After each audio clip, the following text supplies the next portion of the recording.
Welcome to the last episode of Stepping into the Light, the show that carried on this little book here. And I'm so excited for our new guest and last guest for that series. Not last guest forever, like we will have other series, but this one is so. Thank you for being here, Mocha-Mystique, because you are the perfect guest to kind of give the final note to this epic adventure of launching a book. You yourself, you did launch your book as well. So I did. without further ado, Mocha, I want you to introduce yourself, and then we'll share a little bit about how we met, and then we'll deep dive into your story with visibility. And the goal of the show here is to inspire any woman entrepreneurs who want to become more visible, to find in her this, I guess, joy to share her voice, her message with the world, because you never know who's watching, but there is always someone's watching. And that's the theme of my TEDx. And also, I need to say that to all of you. Before we start, Mocha, I need to announce 3 things for those of you who are following what's going on here. There will be 3 opportunities for all of you who want to learn more about, how to become visible. And I give me a sec, because I took a few notes, because I'm like, I'm gonna forget to talk about it. So I have it here. Mocha, I'm not gonna invite you because you're not here. You're not in where I live in Canada, but someday would be nice. I have another workshop coming up. It's called self-love and networking. So many women entrepreneurs, including me, less now, the fear of when you go networking, and how do you go from networking to find new clients. So a friend of mine, another coach, we rallied together, and we're going to do a workshop called Self-Love and Networking. And I'll put the links in the comments. And that's in Moncton, which is a city where I live, 2 hours from where I live. And we'll do that on Valentine's Day, because the only person that you want to love first is you. And the way you love yourself will really have an impact on how you sell in your business. That's my story. And so that's why we want to give you a workshop and share with you what we mean by this. It's not very typical to talk about marketing and self-love. The other thing, I don't know if you saw that, it just came out, but I'm launching a new series called The Courage to Sell online, and it's starting in February. So I'll put the link to this as well. And the last thing I want to share before we deep dive in our conversation is that we are opening the 4th cohort of Magic with Social Media Love on my birthday in March. I'll put the link. There is the early bird price right now. It's gonna go up. So yeah, it's just the news are announced. So I'll put all of this in the comments. And when Mocha and I talk, you're gonna be so inspired, because Mocha and I, we are completely different, a different background, but I don't know, I really love hanging out with you, Mocha. And you help me so I love much. hanging out with you. So Mocha, who are you? Tell us who you are, who you serve, and where do you talk to us from? So my name is Mocha-Mystique Butkovich. I'm coming at you live from Lubbock, Texas. So where it's just too cold right now. Well, what are you We're talking part of the about? cold like everybody else, right? Yeah. So, and the people that I serve, the clients that I work with, I help them to literally just tap into their creative spirit, but also dig deep into their soul. People that find me, they resonate with me. I always hear, I don't know why, but I have to work with you. And I feel that it's also because I help them to realize that they don't have to sacrifice in order to have abundance in the life that they desire. And that's what I love doing. So, and I've blended all the modalities that I have together to bring that forward into a unique creation. Yeah, and let's go there right away. Give us all the modalities, because you've been working on me, and I just love it so much. Like, I love to go from a place where I don't understand anything to discover and connect more and more with with understanding and how it shows up in my life. So can you tell us what are the modalities that you use? Yeah, I've had a very extensive bodywork career. I was a bodyworker for 24 years, had over 7,500 clients, now nearly 8,000 clients in bodywork. And from there, did massage, did a lot of, as any massage therapist, we have a lot of other modalities that we learn and do throughout, cupping, blades, different things like that. I fell into a fascial technique, which I absolutely love. It's called the Rossiter System of Stretches. So I also do that. It's a fascial specific technique that I am also an instructor for. So I'm a national instructor for that and travel. And I teach in my own backyard, but teach this. The fascia is our largest organ, and it's, in my opinion, the most forgotten organ as well. Most people, they study it on a cadaver. It's not able to be imaged. And it's usually the culprit of any type of mobility, flexibility, or pain issue. The beauty of that, your fascia, I believe, holds your codes, the hidden codes that we're not able to quite put words to. And now, as an advanced numerologist, I have found that the frequency of the numbers in numerology, both from the quantum, the Pythagorean theorem of numerology, and Egyptian numerology, we can actually speak to our fascia through the numbers. And so figuring that out created a blend with numerology and our body. And then I also incorporate the emotional mastery of it. And through there, I utilize different techniques such as timeline shifting, bring the numerology in that, the biorhythm of the body. So I've blended everything together in order to help people and really meet them where they're at. Not everybody's ready to address their body because they believe they've got to address the mind first. They've got to do something there. And other people, they've addressed the mind for so long, they've forgotten the body. And so it's bringing the mind, heart, and body all together to help them to flourish in their life. Love it. And I have to tell all of you watching here or the replay, like Mocha told me a few days ago and again today, ask your fascia.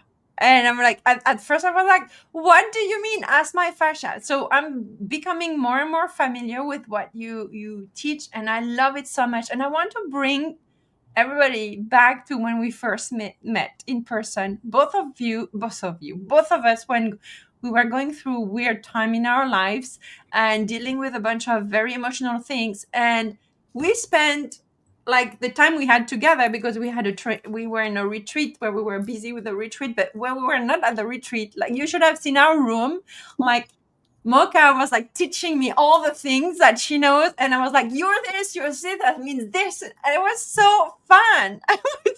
It was on the bed, we had stuff everywhere. I will never forget that. I had an amazing time. I learned a lot from you. Okay, so we're here to talk about visibility and the journey of visibility.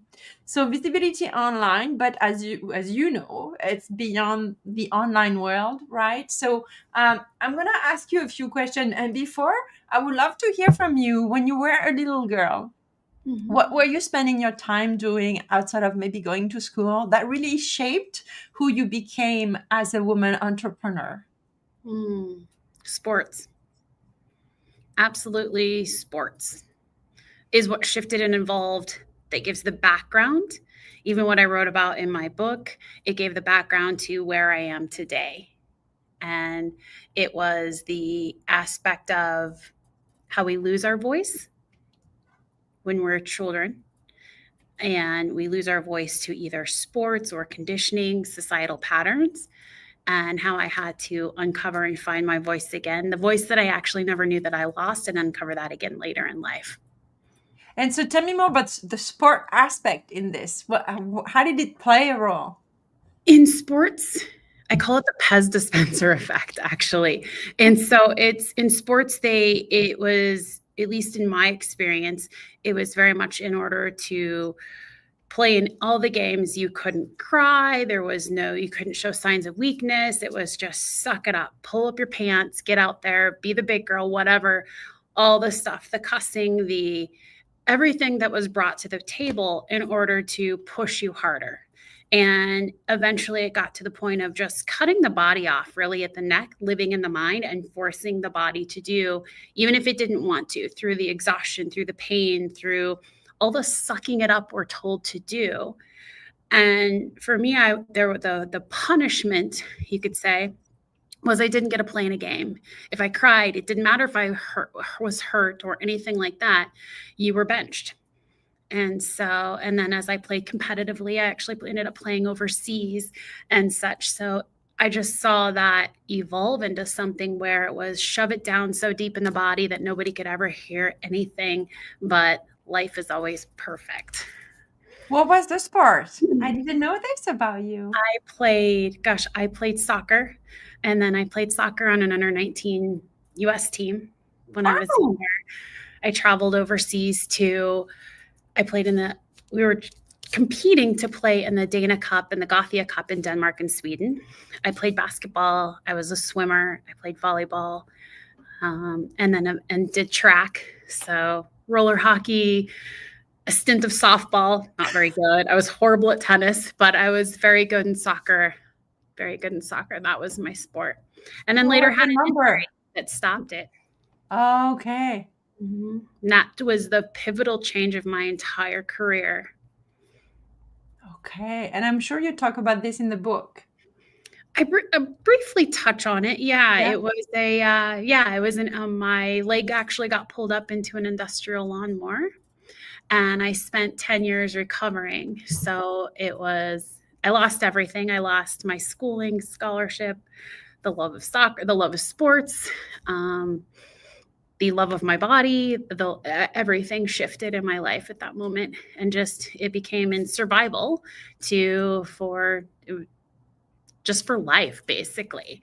8 surgeries, went through a lot with that. And then my body became, part of my body became the experimental, and they were pulled parts out to place them in other parts. It was kind of wild, just so they didn't have to amputate me at the high hip. Wow.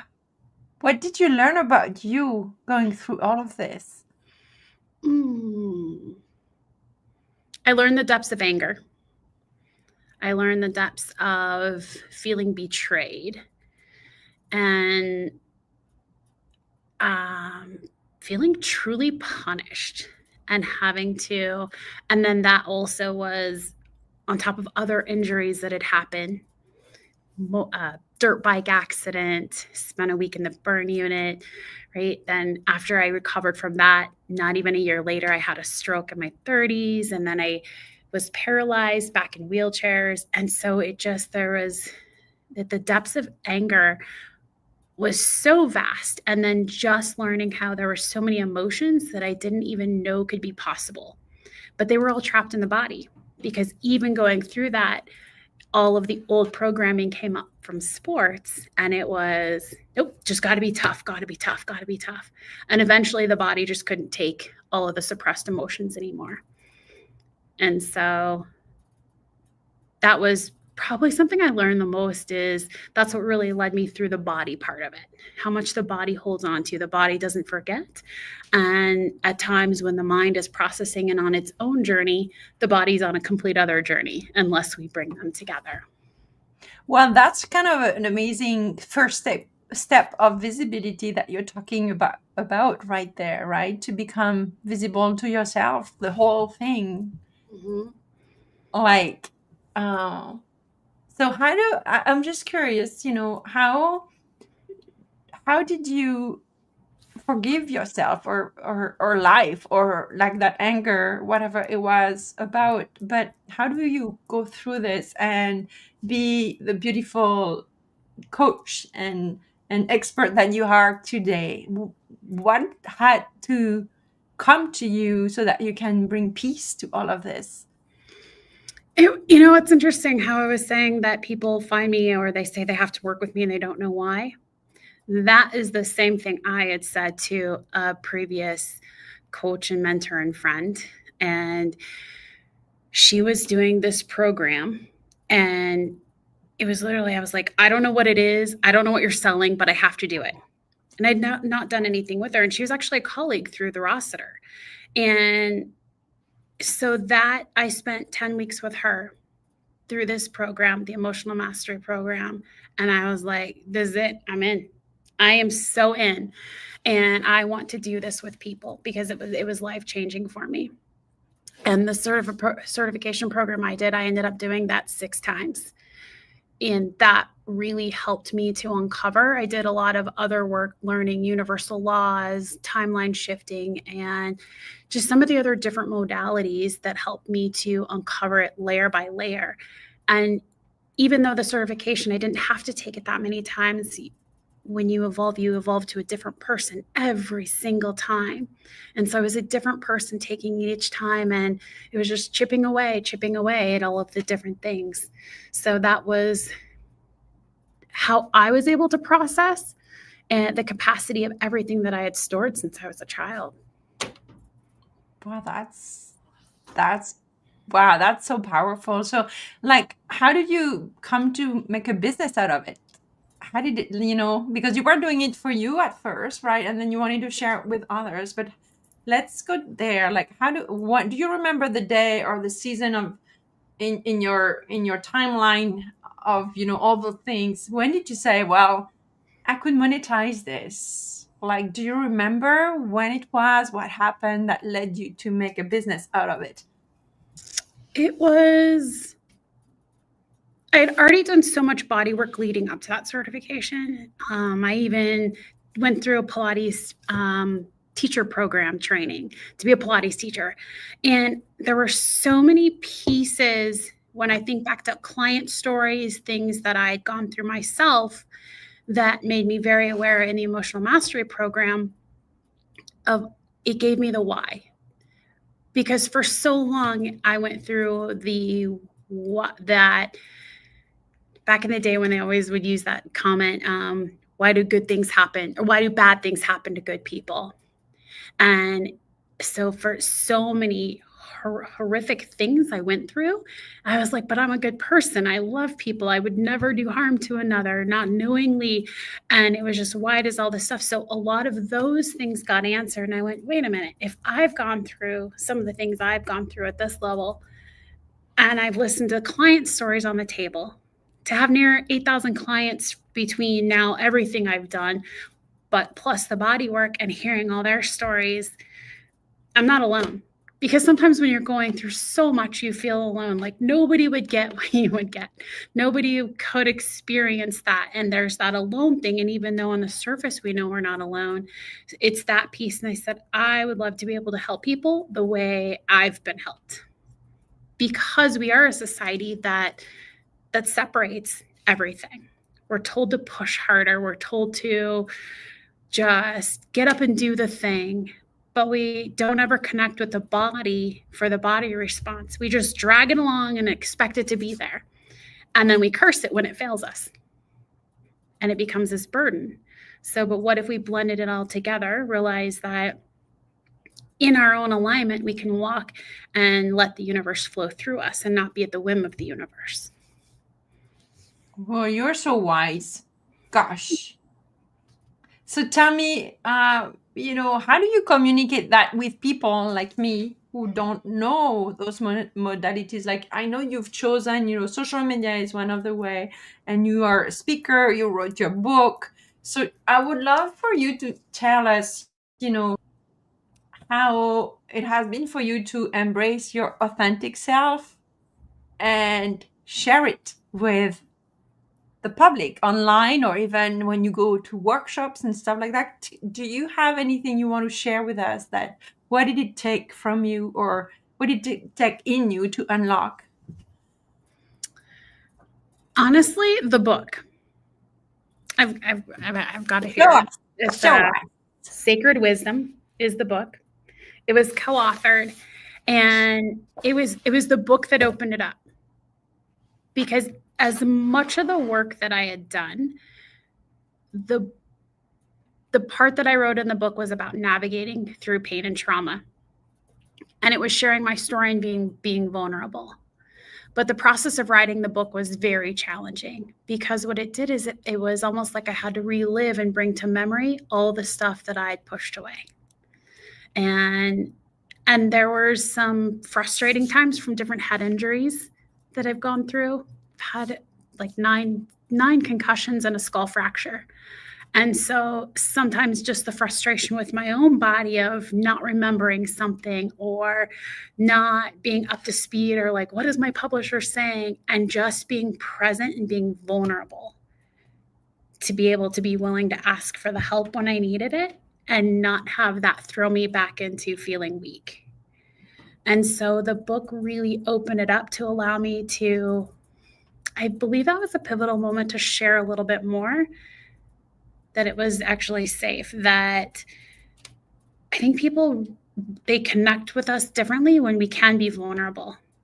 But it was very difficult because I come from a family that you don't talk about your stuff. You don't put stuff out there, you know? And in my own family today, you know, social media, some of them don't even have social media accounts whatsoever because it's just too public. We can't be that public. It's nobody else's business. And so all of that stuff, that program and the running in the back of my head, I just have to take that step and say, you know what, this is what I'm doing for me. I can choose to leave them out of specific sentences, or I don't have to post pictures, or, you know, rarely do you see my husband on social media ever. Some people don't even know I'm even with somebody, and that is okay. It's honoring his space, but also allowing me to share in my space for what I'm going to do and what I'm going through. That's beautiful, Mocha. Wow. I'm just like receiving the words you use. So what was your biggest, you know, blockade around this exactly? Like, for example, where could you see that this kind of heritage you got from your family and the way you were raised, how much it was blocking your business? And what was the kicker for you that, you know, I got to go out there because this is where I feel I could impact people and let them know that I exist, that I can help them? Mm-hmm. Almost that feeling of being trapped in a box and somebody's got their hand on the lid. And you think there's a hand on the lid. You don't know that there's a hand on the lid, but you feel like the world is crashing down. But eventually you just kind of push the box lid up and you're like, oh, I can open it. And then you kind of take a peek outside, like this,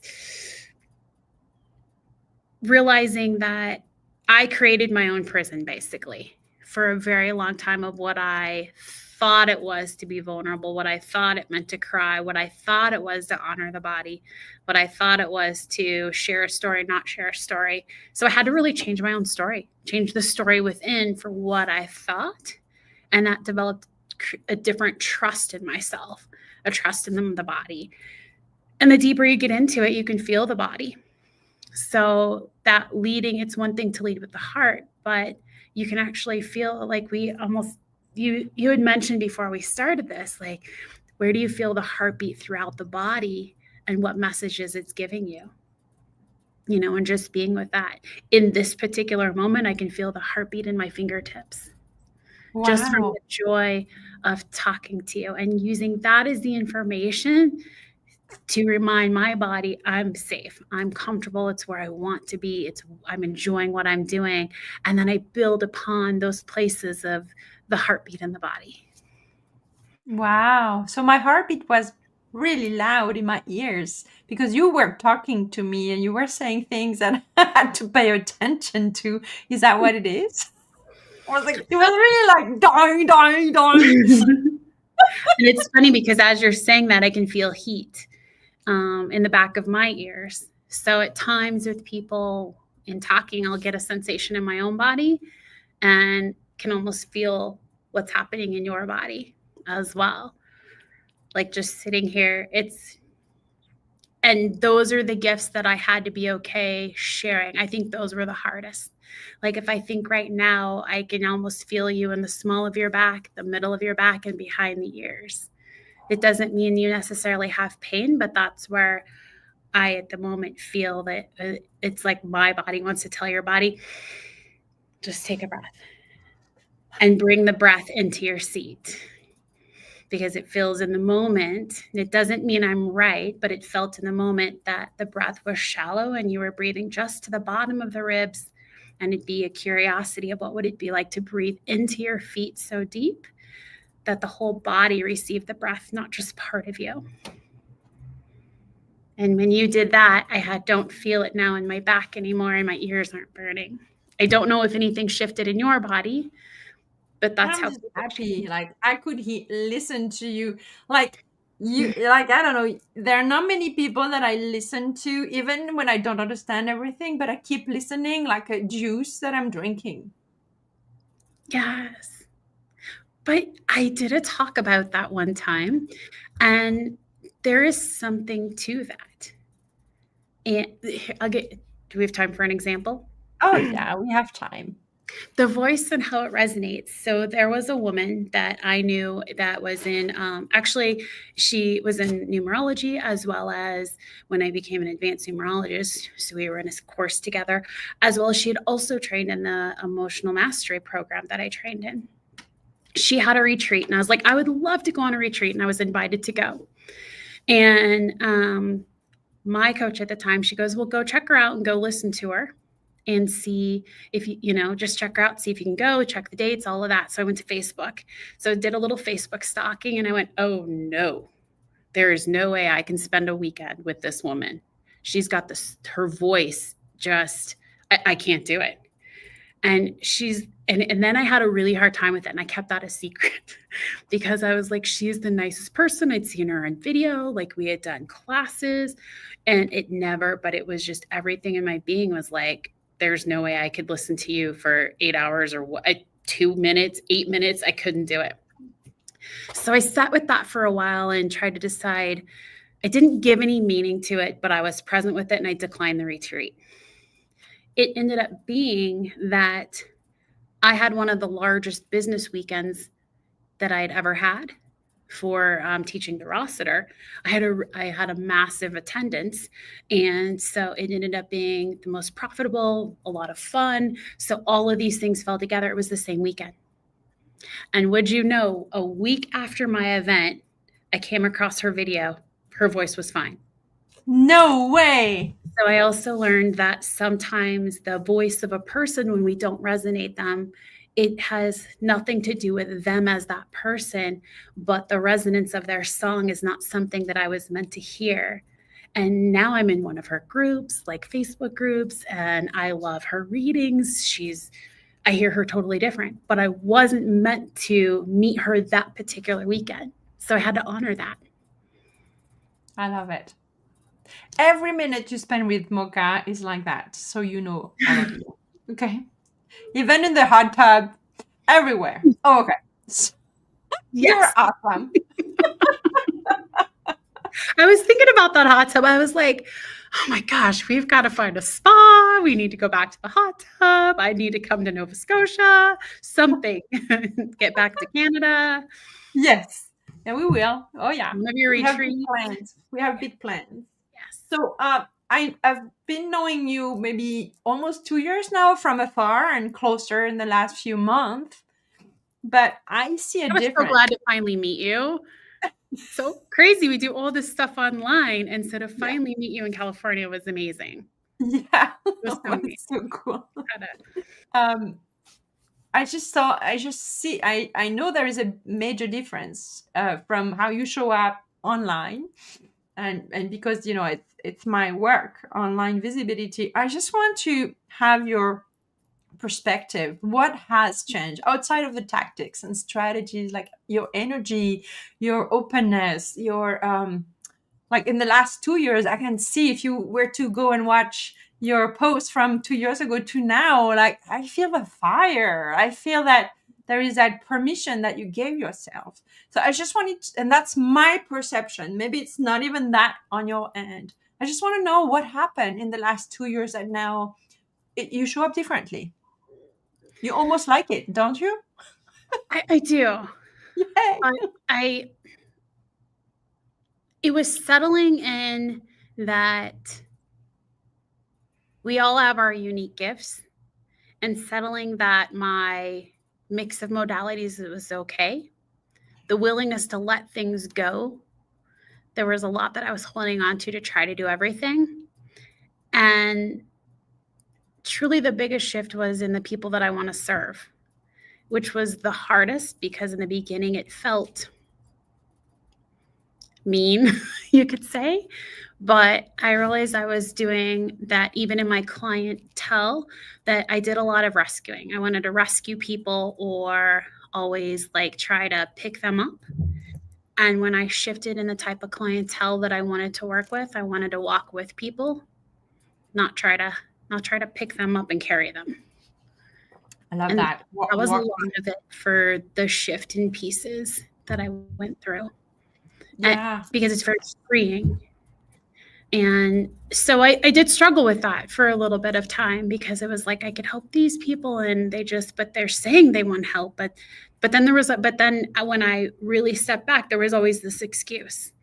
They didn't have the time, they didn't have the money, there was always something, and that was okay. There was no judgment, but I couldn't figure it out when many clients, for example, like on the table or in session, they want to feel better. It's easy with the body to describe, I want to feel better. I don't want the pain.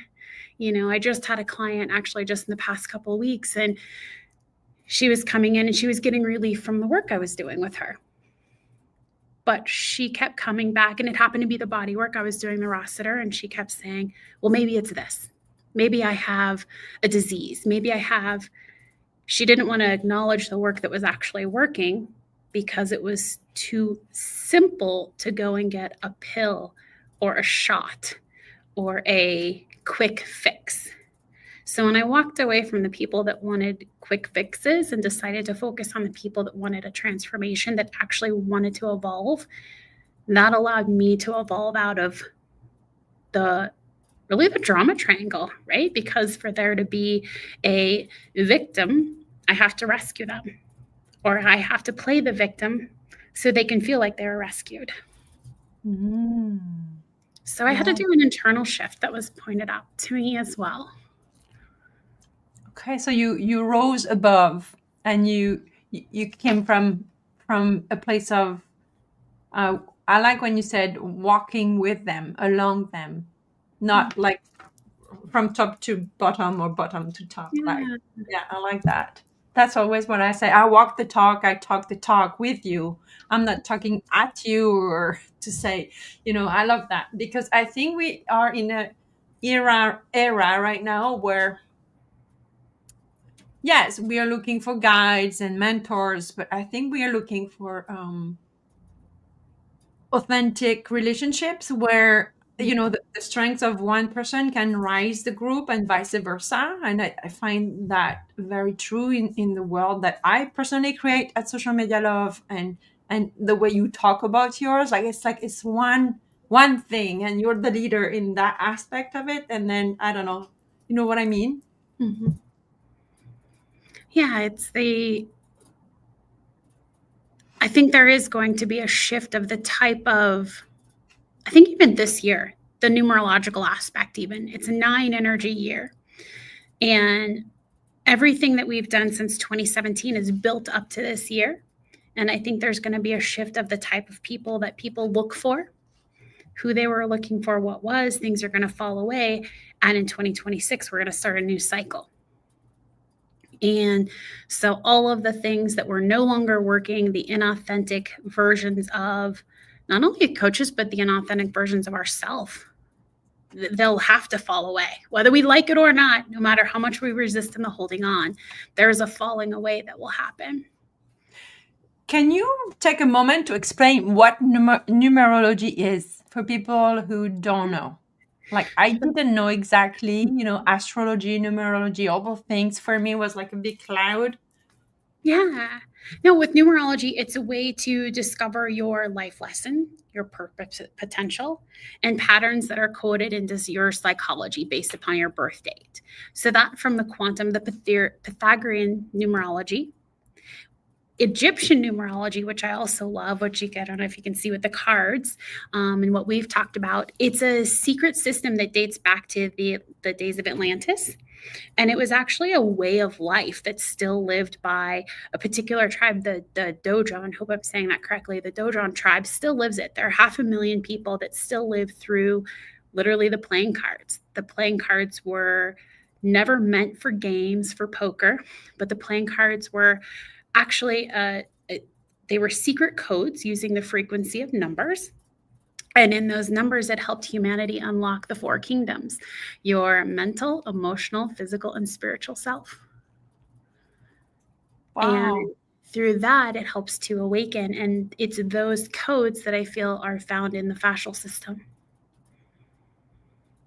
So in those, so it's truly the karma dharma aspect. What's my purpose? So a lot of people will ask those different questions. Why am I here? Why do I keep meeting this type of person? Why? What has us connected? What has so there's even in our, I can look at a chart and see what the thought patterns and how the thinking patterns were at different ages in your youth, from 0 to 25, and then how that plays a role into your adulthood. And then what do you do with that on a, like, what does it help you with on the day, in the present? You know what I mean? By using the patterns, you can understand, for example, why does this keep happening to me? You know, unlock financial wealth codes. Like, why is it I think a certain way about finances? For myself, it was unlocking this idea that I always had to work harder. A perfect example, one of my cards helped me to unlock and understand that I had to come into awareness that money can come from anywhere. Because my pattern of belief for a very long time was that the only way I could get money was to work. I could only do some specific type of trade, that money couldn't just fall out of the sky, literally. So it helped me to open up that money could literally, truly in life come from other aspects. For other people, they might put a value of the external world higher than their internal world. So it's almost transactional. So they may see issues with money because they're putting greater value outside of themselves than their internal. So it's a mirror reflecting back. So it can help with different things like that. It can help you to understand your traits, the different natural gifts and blessings that sometimes people don't realize they have and take for granted. They kind of just skip over them, and they're like, you know. But yeah, so money, career, lifestyle, it can help people release limiting beliefs. But I love the reflective aspect of it, because you can look back, and I think that we learn in reflection, that we can really learn based upon where we were at, what was the event, the response. It doesn't mean we've got to go dig up the past and we have to go back on this whole journey, but just that awareness to help us with the future. Are you still, thank you for explaining like this and make it tangible. Are you still selling what I got from you? Like, I don't know how you were calling it. The annual reading, yes. Yes. Are you still selling it? I am still selling it, yes. Okay, should we say a holiday sale that I was doing, but okay. But yes, Okay. I am still selling those, yes. So tell us what it is and how we can reach out to you. Yeah, so with that, it's an annual reading. And what I do is I basically take your birthday, and I start at your birthday and I do 12 months from there, but I also include the 2025 year. And our body goes through a psychological shift of every 52 days. We experience something different based upon the relationship to the planets. So you actually will have different psychological phases and experiences that will happen in each 52-day window. So it's trying to set you up for the year of how to experience it, to I don't want to say it's like predicting, or I'm not a psychic, but the things that you can look out for to make your year more fruitful in areas, whether it's relationship or business or how you look at self or how you're navigating something. So you can look at that and be set up for that, the set up for the year, but then also be aware of the patterns that are happening, our thinking pattern, the connection time of meeting people, the months that you're going to need to take self responsibility, the months where you're going to receive the blessings of things, and then how you set yourself up in the beginning of the year. You're going to see the fruits of your thoughts and actions, and where it's going to pop out and when to course correct. And then we also have a time for dreaming and integration that people don't think about. Where this was a really big thing for myself is I learned that in my cycle I always wanted to be in January, I mean, with the rest of the crowd. Okay, it's new year, new goal, new thing. And that doesn't work for me. My birthday's in October. So my year for my body and my mind starts in October. And I'm already in a connection period by the time we hit January. So in the past, when I didn't know this information, then what would happen is by March, I would be kicking myself. I'd fall into judgment and really bullying myself because I didn't understand, why didn't I stick with the gym or the diet or the whatever, because I was out of sync with my own rhythm. So it was that conscious invitation to say, okay, October, if I want to start something or start a goal or start anything really, October is when I'm starting it. And then I have a duration of time. And so that's what I help people with, is to understand their natural rhythm and flow with that for people. And you write a full report that is quite impressive.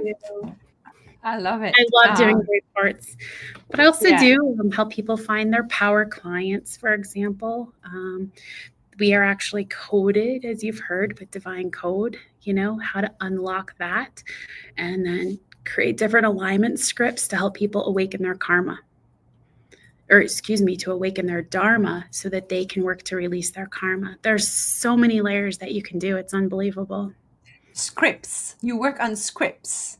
I do, because when you can verbalize to help somebody with a script, and it's awakened from the internal being of the code of their purpose, then what happens is it changes how they communicate with the voice and the resonance from their heart to their voice. So what do you do? Like, what is is that something you do one-on-one with people? It is. That is something I do. That's not just going to be a report. I would do it. It is a one-on-one, or I also incorporate that in my annual program as well. Well, I've got a 10-week program and then a 12-month program. And then just the one-off sessions as well for people to meet people where they're at, depending on what they're working on, truly. So if someone wants your annual report, like the one I did, what's the best way to reach out to you? Facebook. Okay. So under Mocha-Mystique Butkovich. That, or my website, Mocha-Mystique.com. Okay. So maybe Mocha, when we're done the videos, you can go under, and in the comments, we'll put, if you can put where the best way to reach out to you, we'll put that under the video. Because I want people to connect with you, and even if it's not for the report, at least to follow you, because you're amazing. Thank you. Thank you so much. As are you. I love working with you and being in the same spaces. And I feel honored to be here today, especially being your last guest. I know. So for this series, anyway, yes. You've created some powerful series. So tell me, as the last guest closing this vortex of the stepping into the light. So I want you to take this moment to thank all the women I interviewed. I think we started back in March, and so many guests, and they're all on my website.